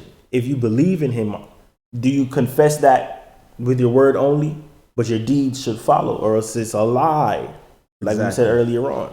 Exactly. Verse 17, for Yahweh sent not his son into the world to condemn the world, but that the world through him might be saved. Let me repeat that again. I might have went over some people's heads. Who's talking right here in verse 13? Yahshua. He's talking. But he's saying the Son of Man is in heaven. Isn't he the Son of Man? Mm-hmm. So he's separating spirit here. You have Israel and you have Yahshua. Mm-hmm. Go ahead. Verse 18. He that believes on him is not condemned, but he that believes not is condemned already, because he has not believed in the name of the only begotten Son of Yahweh. And this is the condemnation, that light is come into the world, and men loved darkness rather than light, because their deeds were evil. Okay, this is why people don't want to deal with the commandments, because their deeds are evil. When you come talking about all this righteousness and keeping these commandments, then it's exposing their deeds are evil. Because without these commandments, you wouldn't know those deeds are evil, because you look at society. Society says it's okay. It's fine. So here you come with this flashlight. Man, I didn't want everybody to know I'm out here walking naked and dirty and filthy and feces all over me and all that. And then here you come cutting on the light. We was good. Everybody was filthy. You the one that took a bath. This is why people want to stay in the dark. This is why I want to act like they don't understand this word, like they don't know this or they never heard this. This is why they want to say the laws are nailed to the cross, because their deeds were evil. Now, if you had a commandment there, say, man, you could sleep with as many women as you want. They'd know that one. I'll never forget it. Horicus Flesh. chapter 4 and verse 3. They would know all that. Go ahead. Finish that up. Verse 19. Verse 21. To verse 21. Okay. And this is the condemnation, that light is come into the world, and men love darkness rather than light, because their deeds were evil. For everyone that does evil hates the light, neither comes to the light, lest his deeds should be reproved. But he that does truth comes to the light, that his deeds may be manifest, that they are wrought in Elohim. And this is why we use our free time when we could be doing anything else. We work like slaves, but yet we take our free time and we come to this light. We get in this word. We examine it. We try to learn it and have an understanding, so our deeds could be made manifest, so that we can learn, oh, I'm tripping here. I need to tighten up here. I need to fix this. I can help my brother fix this and do this. Those that love the light, those that hate it, they don't want nothing. They want to stay away from all this because they don't want their deeds made manifest. We study so hard so that these even the future deeds could be made manifest, so we don't mess up those future deeds. Let's go to 1 John chapter 2. So how do you know you were in the dark? Because, you could say, hey, I keep the commandments. I keep the commandments. 1 John chapter 2 and verse 1. My little children, these things write I unto you, that you sin not. And if any man sin, we have an advocate with the Father, Yahshua Mashiach, the righteous. And he is the propitiation for our sins, and not for ours only, but for the sins of the whole world. And hereby we do know that we know him, if we keep his commandments. He that says I know him and keeps not his commandments is a liar. He is calling them out. And the truth is not in him. Now, hereby we know that we know him, if we keep his commandments. So if you keep his commandments, I know Yahshua. I keep his commandments. And if you keep his commandments, then he know you. If you're not keeping his commandments, man, I never knew you. You did all that stuff for yourself. Your mind wasn't even on keeping these commandments. Your mind was on your own selfish gain when you did all these things. So you can have this big hospital that has your name with board of director and all that stuff. So you can brag about, yeah, I did this and I did that. Didn't I heal all these people? You didn't keep no commandments. So he don't know you because you don't know him. Go ahead. But whoso keeps his word, in him verily is the love of Elohim perfected. Hereby we know that we are in him. He that says he abides in him ought himself also so to walk, even as he walked. Brethren, I write no new commandment unto you, but an old commandment which you had from the beginning. The old commandment is the word which you have heard from the beginning. Again, a new commandment I write unto you, which thing is true in him and in you, because the darkness is past and the true light now shines. He that says he is in the light and hates his brother is in darkness even until now. So you can't say that you in the light if you hate your brother, because you in gross darkness, because you still looking at a fleshly vessel and hating a fleshly vessel. You got to understand, even with a baby's precept, you got to understand we dealing with principalities and powers and spiritual wickedness in high places. He's just a vessel, a weak vessel. The same thing you were, the same thing you may be. So how you going to hate that person? You got to understand what you're dealing with. So you find yourself in darkness because once you allow that hatred, it's like your light is like this and you're just covering that light up. Covering it up with that hatred. So you're looking there to see that little bit of light that you let out when it's real dark. If you extinguish that flame like that, there ain't no oxygen. It's going to go out. Once that light goes out, you in gross darkness. Go ahead. Verse 10. He that loves his brother abides in the light, and there is none occasion of stumbling in him. Now, love his brother don't mean, hey, yeah, it's okay. He's just some crazy kids. Man, you love your brother, man. You need to stop that. You need to stop that. It's not going to end up well for you if you keep doing that. I can't vouch. I can't ride with that. I can't fellowship with you. You're going to keep doing these things. I can't walk with you. We don't agree. Go ahead. Verse 11. But he that hates his brother is in darkness and walks in darkness and knows not whither he goes, because the darkness has blinded his eyes. So if you feel hatred towards another brother or sister, check that at the door. Let it go. Trust that Yah is going to reap, is going to make sure that everybody reaps what they sow. You are not in that business. You're in the mercy forgiveness business because you in the grace period. So you want to take all that grace and you want all that mercy. I want every last bit of that grace and mercy. So every time that we don't give grace and mercy to somebody, like you said, there's balance beams. That's grace and mercy coming away from us. We spending our grace and mercy on hatred. Hatred, just giving it up. You don't know how much you have. Let's stop right there. Let's go to Jeremiah chapter 13. Jeremiah chapter 13.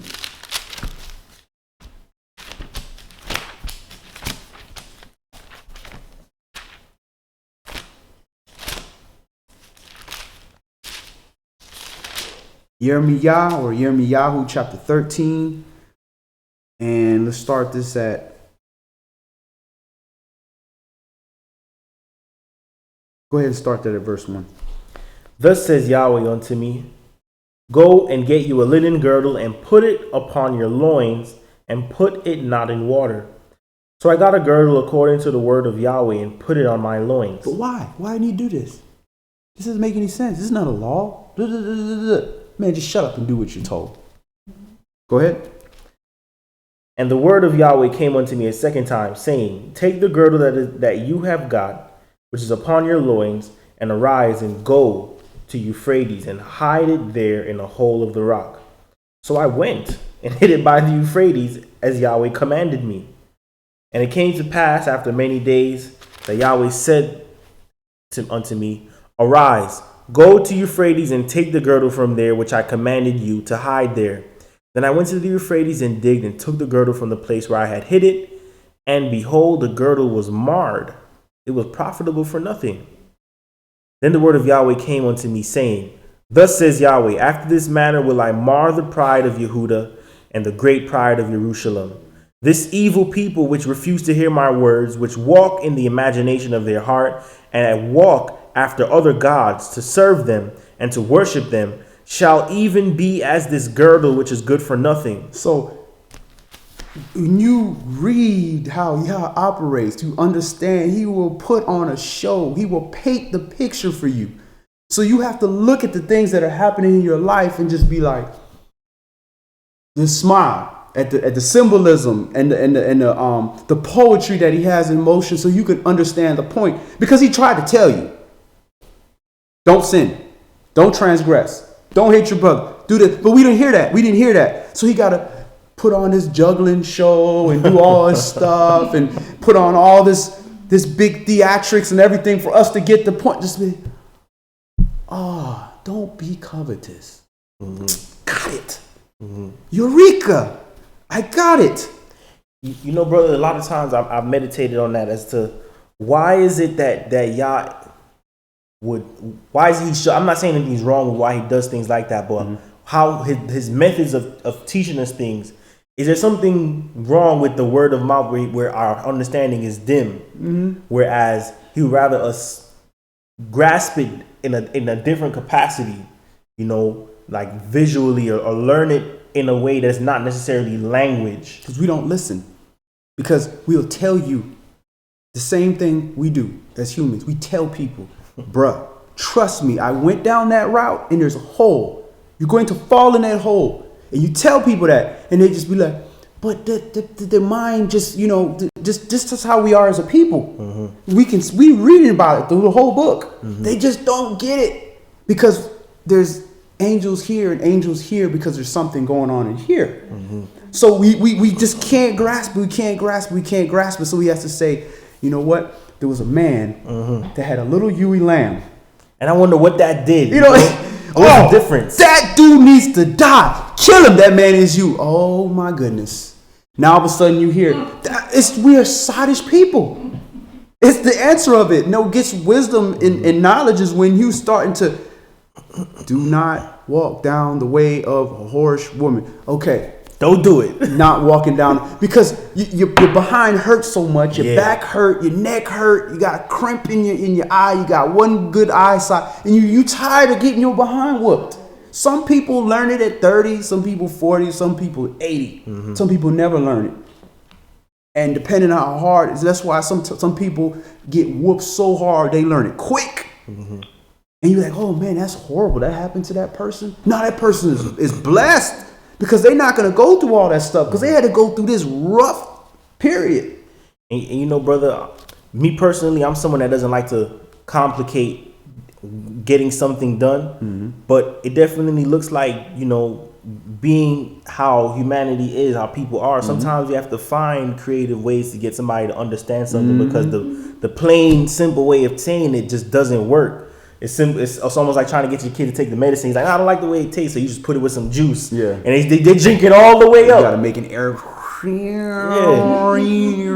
going. Look at how they were going.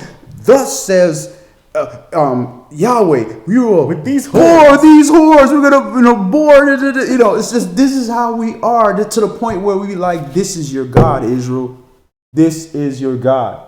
We just carnal as hell, and He knows that. And I would want to meditate on ways to get people to understand stuff like that, but I don't want to over time make my delivery overcomplicated for no reason. You know, so I guess it's a balancing act to know when it's appropriate, and that's where wisdom will come in to know when it's appropriate. Notice Yahweh told him to do that. Yeah, you just stick with, hey, thus says Yahweh, and this is what happened to me, and this is what happened in such and such that did this. Either follow it or you don't. When they don't do it, okay, brother, you saw what happened. This is how you get out of it. Daweed went and did this. Yeah. I did this. His hand is stretched out still. Don't worry. You see my behind is chewed off too. We've all been here. That's all we can do because it's constant rotation. It's just a constant rotation of the same thing going on over and over. And that's just the beauty of life. You know, that's how we learn. You know, I wouldn't be able to. I couldn't really get that right fade, not the right fade, the right slip. I got the right slip. The left slip I couldn't get over. It took you punching me in my mouth for me to get the left slip. Now I got that the proper foot movement where I step off the line and I don't get hit with the left anymore. Correct. On the left. Sometimes it's just how we learn, and that's the best way to learn. That's why we don't put on gloves when we spar. We punch with bare fists because you're gonna learn a lot faster. Yeah. Plus, your brother ain't trying to knock your head off when he's sparring with you. He love you. So in the learning process, then the chastisement is necessary. Beat him, he shall not die. He won't die. His lip busted, but it's gonna heal back up. Let's continue. Verse 9. Thus says Yahweh, after this manner would I mar the pride of Yehuda and the great pride of Jerusalem. This is a people who refuse to hear my words, which walk in the imagination of their heart, and walk after other gods to serve them and worship them, and shall even be as his girdle which is good for nothing. Verse 11. For as the girdle cleaves to the loins of a man, so have I caused to cleave unto me the whole house of Yasharal and the whole house of Yehuda, says Yahweh, that they might be unto me for a people and for a name and for a praise and for a glory, but they would not hear. Therefore you shall speak unto them this word. Thus says Yahweh Elohim of Yasharal, every bottle shall be filled with wine, and they shall say unto you, do we not certainly know that every bottle shall be filled with wine? Then you shall say unto them, thus says Yahweh, behold, I will fill all the inhabitants of this land, even the kings that sit on David's throne, and the priests and the prophets and all the inhabitants of Jerusalem with drunkenness. And I will dash them one against another, even fathers and the sons together, says Yahweh. I will not pity nor spare nor have mercy, but destroy them. Hear you and give ear. Be not proud, for Yahweh has spoken. Give glory to Yahweh your Elohim before he caused darkness, and before your feet stumble upon the dark mountains, and while you look for light, he turn it into the shadow of death and make it gross darkness. All right. So that is the main precept we want to get here. We're getting dealt with because of the wrath, but that is the time to turn to the Father for the light and turn to this word, which is the light of man, the life of man. Because if we don't, he will turn this darkness that we're in, this lack of knowing who we are and lack of understanding what's going on, into a gross darkness. That is the fear. Gross darkness. He turned it into a shadow of death. You don't know nothing when you're dead. You don't know anything. You can't repent from nothing. You can't apologize. You can't do anything. And that is the same thing as the walking dead. They don't know nothing. They're walking dead, walking fine. They don't know they're being wicked. They don't know that there's judgment. They just continue. They just walking. They just either they fallen away from the word, the great falling away, or they never even came to the word. A gross darkness. And we were pulled from that gross darkness. So we want to utilize that time now while we still have breath in our bodies to show him that we still need the light and that we want the light. So that's all we're going to do today. Any last questions or comments?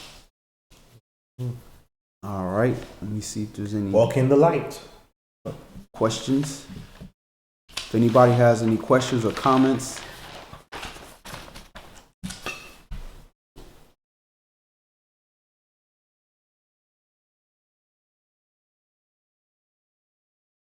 All right. Let's go ahead and end in a prayer.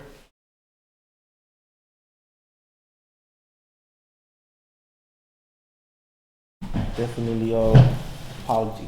There was a comments on the YouTube about the audio as well. Yeah. All right. All brothers remove their head coverings. All sisters pray with their heads covered. We face the east towards Jerusalem. Brother Jonathan, can you go ahead and lead us out in prayer? Heavenly Father, Yah, glory, honor, and praises be unto your name, O Yah. You are wonderful and majestic in all your ways, Yahweh. You ride the heavens as the host of heaven, O Yah. Bless your name, and we thank you, Yahweh, for this moment of revelation, this revealing of your word unto us, the opening of our understanding, and the learning that we should obey, O Yah. Teach us your obedience as we walk in your light, Yahweh. Teach us how to trust in you. Let us gird up our loins, Yah, and be strong and listen unto your word, to do and obey it, for this shall be our righteousness, Yah. Send your Ruach Kodesh upon us, Yahweh, to give us this instruction. And let us be your servants, your humble servants, Yahweh. Be with us, heal us, have your hand stretched out toward us in kindness and in comfort, Yahweh, in this time that we bear our chastisement, O Yah. But let your mercy be upon us soon, O Yah. In the name of Yahshua we pray. Amen.